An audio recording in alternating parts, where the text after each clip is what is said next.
আসলে স্বাধীনতা উত্তর বাংলাদেশে আমাদের ২৪-এর ছাত্র গণ অভ্যুত্থানের পরে যে নতুন মহান সংসদ নির্বাচিত হয়েছে, সেই সংসদের কাছে আপনারা যেমন বললেন মানুষের প্রত্যাশা অনেক।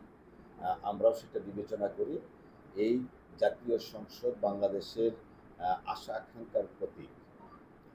প্রায় ২০০৮, ১৪, ১৮, ২৪ এই ৩-৪টে সংসদ বেসিক্যালি জনগণের প্রতিনিধিত্ব করতেন না, যেটাকে বলা হতো যে রাবার স্ট্যাম্প অথবা হার মাস্টার ভয়েস হিসাবে পরিচালিত হয়েছে। এখন জাতীয় সংসদ গণতান্ত্রিক রীতিনীতি চর্চা করার জায়গা, এবং এইখানে ট্রেজারি বেঞ্চ অর্থাৎ সরকারি দল যারা আছেন এবং বিরোধী দল যারা আছেন প্রত্যেকেই তাদের স্ব বক্তব্য রাখতে পারছেন এবং দেশ জাতির আগামী দিনের দিক নির্দেশনা দিচ্ছেন এবং কিভাবে আগামীর বাংলাদেশ পরিচালিত হবে সেই বিষয়ে তারা সম্মতভাবে আলোচনা করছেন বিস্তারিতভাবে। আমরা সংসদের পক্ষ থেকে একটা কথা বলতে পারি যে ত্যাগের বিনিময়ে বাংলাদেশে আজকে নতুনভাবে গণতন্ত্র প্রতিষ্ঠা হয়েছে। সেই গণতন্ত্রকে প্রাতিষ্ঠানিক রূপ দেওয়ার জন্য সংসদ নেতা মাননীয় প্রধানমন্ত্রীর নেতৃত্বে এবং বিরোধী দলীয় নেতার সহযোগিতায় আমরা দলমত, প্রত্যেক দলের মতের ঊর্ধ্বে উঠে সংসদকে কার্যকর করার জন্য সবাই প্রচেষ্টা করছে।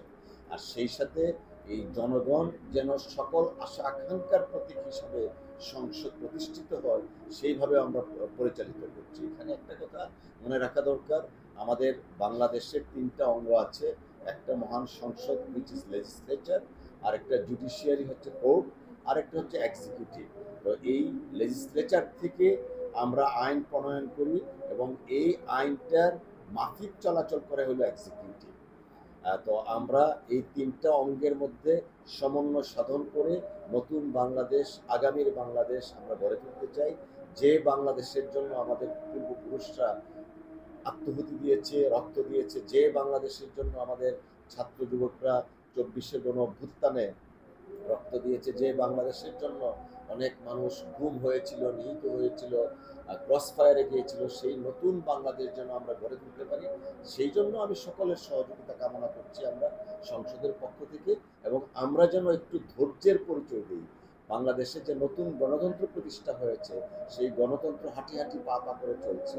প্রাতিষ্ঠানিক রূপ পেতে গেলে জনগণেরও এখানে একটা সহনশীলতা এবং ধৈর্য দেওয়ার একটা সুযোগ রয়েছে। আমরা প্রত্যাশা করছি সবাই মিলে আমাদের বাংলাদেশ আমাদের মতো গড়ে তুলব, যেন প্রত্যেকেই বুঝতে পারেন এখানে আইনের শাসন কায়েম হয়েছে, মানবাধিকার প্রতিষ্ঠা হয়েছে এবং সাংবিধানিকভাবে বাংলাদেশ পরিচালিত হচ্ছে।